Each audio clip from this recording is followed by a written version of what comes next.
موئنجو سندھ کی قدیم تہذیب کا ایک اہم مرکز رہا ہے جس کی تاریخ ہزاروں سال پرانی ہے۔ ایک اندازے کے مطابق یہ شہر 2600 قبل مسیح میں موجود تھا۔ نامعلوم وجوہات کی وجہ سے یہ شہر تباہ ہو گیا۔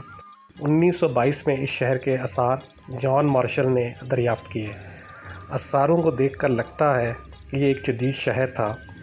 یہاں پر کھلی گلیاں اور بڑے بڑے گھر ہیں۔ اس کے ساتھ ساتھ ہر گھر میں ایک واش روم بھی موجود ہے۔ یہاں پر حکومت سندھ نے ایک میوزیم بھی قائم کیا ہوا ہے جہاں پر دریافت ہونے والی مختلف چیزیں موجود ہیں۔